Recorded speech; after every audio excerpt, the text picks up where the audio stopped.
வணக்கம். நான் உங்க முத்துக்குமாரி. நம்ம சேனலை நீங்கள் இப்போ தான் ஃபர்ஸ்ட் டைம் பார்க்குறீங்க அப்படின்னா மறக்காமல் சப்ஸ்கிரைப் பண்ணிக்கோங்க. பெல் ஐக்கனை ப்ரெஸ் பண்ணிக்கோங்க. ஆல்னு ஒரு ஆப்ஷன் இருக்குது, அதையும் மறக்காமல் கொடுத்துக்கோங்க. ஸோ தட் நம்ம சேனலில் போடக்கூடிய எல்லா வீடியோஸும் உங்களுக்கு ப்ராப்பராக நோட்டிஃபை ஆகும். இந்த வீடியோவில் நம்ம என்ன பார்க்க போகிறோம் அப்படின்னா, அக்டோபர் மாதத்துக்கான மாத ராசி பலன். வருட கிரகங்களான சனி, கேது, ராகு, குரு எல்லாரும் அதே இடத்துல இருக்க மாத கோள்களான சூரியன், சுக்கிரன், புதன், செவ்வாய் எல்லாருமே டிரான்சிட் ஆகிருக்கிறாங்க. கன்னியில் இருந்த புதன் அக்டோபர் 10ஆம் தேதிக்கு மேலே துலாம்க்கும், கன்னியில் இருந்த சூரியன் அக்டோபர் 11ஆம் தேதியிலிருந்து துலாம்க்கும், துலாமில் ஆல்ரெடி இருந்த சுக்கிரன் அக்டோபர் 13ஆம் தேதியிலிருந்து விருச்சிகத்துக்கும் டிரான்சிட் ஆக, மிதுனத்தில் இருந்த செவ்வாய் அக்டோபர் 20ஆம் தேதிக்கு மேலே கடகத்துக்குள்ளே வராரு. ஸோ இந்த கிரகங்கள்லாம் இப்படி அமையதான் இந்த மாதம் பிறக்குது. இந்த டிரான்சிட் ஆனது கொடுக்கக்கூடிய உளவியல் மாற்றங்கள், வாழ்வியல் மாற்றங்கள், பொருளாதார மாற்றங்கள் அப்படிங்கிறது ஒவ்வொரு ராசிக்கும் எப்படி இருக்க போகுது அப்படிங்கிறது தான் இந்த வீடியோவில் நம்ம பார்க்க போகிறோம். அந்த வரிசையில் நாம் இப்போ பார்க்கக்கூடிய ராசி மிதுனம். புதனுடைய ராசி, காற்று ராசின்னு சொல்லலாம். நிறைய இன்டெலிஜென்ட்டான பீப்புள் பிறந்திருக்கிறதுலாம் இதில்னா மிதுனம், கன்னி தொடர்பில் தான். லக்னமோ ராசியாவோ இருந்து புதன் வளர்க்கும்போது ரொம்ப இன்டெலிஜென்ட் தான் அவங்க. எல்லா விஷயத்துலையுமே ஷார்ப்பாக இருப்பாங்க. சாதுரியங்கிறது ரொம்ப நிறையா இருக்கும். அப்பேற்பட்ட மிதுன ராசிக்காரங்களுக்கு இந்த அக்டோபர் மாதம் என்ன பண்ணுது அப்படிங்கிறத தான் நம்ம பார்க்குறோம். ஃபஸ்ட்டு ராசிநாதன் புதன் 5ஆம் இடத்துல இருக்கிறாரு. 5ஆம் இடம் தன்னுடைய நட்பு, அதிநட்பு கிரகமான சுக்கிரனுடைய வீடு. அப்போது பெயர், புகழ், பெருமை, இவ்வளோ நாள் பட்டப்பாடுக்கு அட்லீஸ்ட் நான் செஞ்சுருக்கேன் அப்படின்னாது அடுத்தவங்க வாயிலிருந்து வந்திருக்கு. ஓகே, நான் செஞ்ச வேலைக்கான ஒரு அங்கீகாரம் அப்படிங்கிறது எனக்கு கிடச்சிருக்கு அப்படின்னு இல்லத்தரசிகள்லேருந்து பெரிய பிஸ்னஸ் மேக்னெட் வரைக்கும் உணரக்கூடிய ஒரு நல்ல மாதம் இந்த மாதம். எப்போவுமே ஒரு வேலையை நம்ம செஞ்சுக்கிட்டே இருக்கோம், அதுக்கான பலனே நமக்கு கிடைக்கல அப்படிங்கும்போது ஒரு என்ன சொல்கிறது, ஒரு விரக்தி அப்படிங்கிறது வந்திருக்கும் இத்தனை மாதமும். பட் அட்லீஸ்ட் இந்த மாதம் நீ தான் செஞ்சுருக்க, நல்லா செஞ்சுருக்க அப்படின்னு ஒரு அப்ரிஷியேஷன், நீ செஞ்சதுனால தான் நம்ம குடும்பம் இப்படி இருக்குது, இல்லை நம்மளோட பொருளாதாரம் இப்படி இருக்குது அப்படிங்கிற ஒரு பாராட்டு உங்களுடைய சொந்தம், பந்தம், ஃப்ரெண்ட்ஸ் கிட்டே இருந்தெல்லாம் கிடைக்கக்கூடிய ஒரு மாதம் அக்டோபர் மாதம். சரி, ஒவ்வொரு செக்டாருக்கும் எப்படி இருக்குது அப்படின்னு பார்த்தலாம். ஃபர்ஸ்ட் ஆஃப் ஆல் தொழில் அப்படிங்கிறதுல இருக்கக்கூடிய மிதுன ராசிக்காரங்களுக்கு எப்படி இருக்குது. 5ஆம் அதிபதி 6ல் இருக்கிறாரு. ஸோ அப்போ 6ஆம் இடம் வலுக்குது. 6ஆம் இடம் பயங்கரமாக வலுக்குதுங்க. கடன் அப்படிங்கிற விஷயத்தில் ரொம்பவே கவனமாக இருக்கணும். என்ன காரணம்னா 6ஆம் இடத்துல 2 கிரகங்களுடைய பார்வை அப்படிங்கிறது விழுது, சுக்கிரன் அண்ட் குரு. அப்போது தொழிலுக்கு நீங்கள் ஒரு கடனை வாங்கி முடக்கிறதுக்கு முன்னாடி கடன் தேவையா, இந்த கடனை வாங்கி இந்த தொழிலில் போடும்போது அதே ப்ராஃபிட் எடுத்து இந்த கடனை அடைக்க முடியுமா அப்படிங்கிற விஷயத்த ஒரு தடவைக்கு பல தடவை யோசிச்சுட்டு பண்ணணும். பார்ட்னர்ஸ்ட்டை கொஞ்சம் கேர்ஃபுல்லாக இருங்க. ஏன்னா 11ஆம் இடம் அப்படிங்கிறது நெட்வொர்க்ஸ்.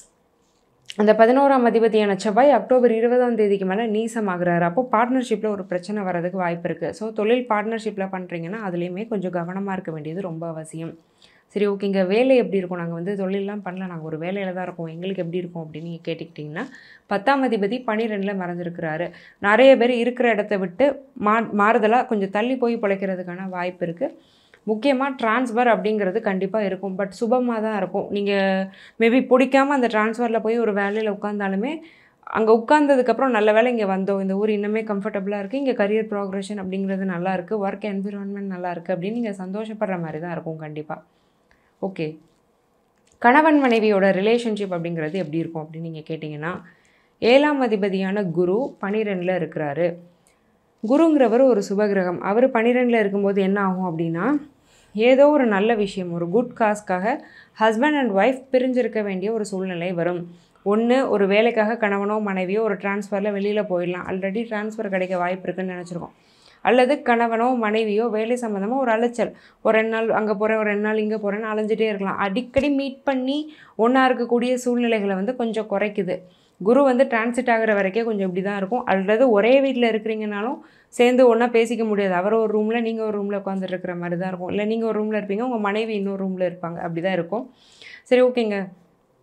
சைல்டு பர்த் எங்களுக்கு எப்படி இருக்குன்னா ரொம்பவே நல்லாயிருக்கு. 5ல் புதன் சூரியன், லக்னாதிபதியே 5ல் உட்காந்துருக்கிறதுனால குழந்தைங்க மேலே அதிகமாக பாசம் வரும். குழந்தைங்களுக்கு உங்களால் எதாவது செய்ய முடியும், அல்லது பிள்ளைங்க நல்லா இருக்காங்களேங்கிற ஒரு நிம்மதியாவது மனசுக்குள்ளே கொடுத்துருவார். ஏன்னா லக்னாதிபதியே 5ல் உட்காந்துருக்கும் போது என்னுடைய சந்தோஷங்களை விட என் குழந்தைங்க நல்லா இருக்குங்கிறத பார்த்து நான் சந்தோஷப்படுறேன் அப்படிங்கிற அமைப்பு தான் அதை சொல்லுது. ஸோ அந்த ஒரு விஷயங்கிறது நல்லாயிருக்கு. கல்யாணம் ஆயிடுச்சு, குழந்தைக்கு நாங்கள் ட்ரை பண்ணிகிட்ருக்கோம் அப்படின்னாலுமே இந்த மாதம் 20ஆம் தேதிக்கு முன்ன வர நல்லாயிருக்கு. அதில் எந்த ஒரு பிரச்சனையுமே இல்லை. 5ஆம் அதிபதி 6ல் இருக்கிறதுனால குழந்தைகளுக்கு சில செலவு, உடல்நல கோளாறும் சில வந்து போகிறதுக்கான வாய்ப்பு அப்படிங்கிறதும் இருக்குது. சரி ஓகேங்க. கடன் அப்படிங்கிற விஷயத்துல எப்படி இருக்கணும்? கடன்ல பொதுவாவே கவனமா தான் இருக்கணும். ஏன்னா 6ஆம் இடம் அதிகமா வலுத்திருக்கு. வட்டி அதிக வட்டிக்கு கடன் வாங்குறது, ஒரு வட்டி அடைக்கிறதுக்கு இன்னொரு வட்டி வாங்குறது, இந்த ஃபினான்ஷியல் இன்ஸ்டிடியூட்ஸ்லலாம் வந்து அதிக வட்டிக்கு கடன் வாங்கிட்டு மாட்டிக்கிறது, இந்த மாரியான விஷயங்கள குடுக்கறதுனால, எப்பவுமே இன்வெஸ்ட்மென்ட், ப்ராஃபிட் அத விட கடன கம்மியா வச்சுக்கணுங்கிற ஒரு சென்ஸ் அப்படிங்கிறது இந்த மாசம் கண்டிப்பா மிதுன ராசிக்கு இருக்க வேண்டியது ரொம்ப அவசியம். ஹெல்த் இஷ்யூஸும் முக்கியமா வயிறு, டைஜஷன், பேக் பெயின் இந்த மாதிரியான விஷயங்கள்லாம் வரதுக்கான வாய்ப்பு ரொம்ப அதிகமாக இருக்குது. லோவர் பாடியில் வெயிட் போடுறதுக்கான வாய்ப்பும் அதிகமாக இருக்குது. அதை மட்டும் பார்த்துக்கோங்க. அதுபோக மேஜர் ஹெல்த் த்ரெட்ஸ் எதுவும் கிடையாது. சரி ஓகேங்க. நாங்கள்லாம் வெளிநாடு போகணுன்னு நாங்கள் ட்ரை பண்ணிகிட்ருக்கோம். எங்களுக்கு எப்படி இருக்குன்னா 12ஆம் இடம் சூப்பர் குட்டாக இருக்குது. ஸோ வெளிநாடு போகிறதுக்கான ஆப்பர்ச்சுனிட்டிஸ் வந்து ரொம்ப ஸ்ட்ராங். இன்ஃபேக்ட் இந்த அக்டோபர் மந்த்தே பரவாயில்ல எல்லா ராசிகளுக்குமே வெளிநாட்டு யோகம் அப்படிங்கிறது ரொம்ப ஸ்ட்ராங்காக தான் இருக்குது. நாங்கள் ஒரு என்ட்ரன்ஸ் எக்ஸாம் எழுதி போகிறோம் அப்படின்னாலுமே அது கிடைக்கிறதுக்கான வாய்ப்பு இருக்குது. பட் எதுவும் வெளிநாடு ஏஜென்சி மூலமாக நீங்கள் பணம் கொடுத்துலாம் ஏமாற வேண்டாம். ஏன்னா 6ஆம் இடம் வலுத்திருக்கிறதுனால கடன் வாங்கியாவது ஒரு இடத்துல கொடுப்பீங்க. பட் 8ஆம் அதிபதியும் 12ல் இருக்கிறதுனால சில சமயம் ஏமாறுறதுக்கு வாய்ப்பு இருக்குது. அதேமாரி நீங்கள் பணம் கொடுக்குறீங்கனாலும் நம்பகமான ஒரு இடம் தானா அப்படிங்கிறத நல்ல கிராஸ் செக் பண்ணிவிட்டு நீங்கள் கொடுக்குறது அப்படிங்கிறது நல்லது. சரி ஓகே. நாங்கள்லாம் படிக்கிறோம். எங்களுக்கு எப்படி இருக்கும்? ஸ்டூடெண்ட்ஸ் கம்யூனிட்டி ரொம்பவே நல்லா தான் இருக்க போகுது. 4ஆம் அதிபதி வந்து 5ல் இருக்கிறாரு. அதே மாதிரி படிப்பு, நீங்கள் புதுசாக ஒரு விஷயத்த கற்றுக்குறீங்கன்னா கற்றுக்கலாம். காம்படிட்டிவ் எக்ஸாமினேஷனில் வின் பண்ணுறதுக்கான வாய்ப்பு இருக்குது.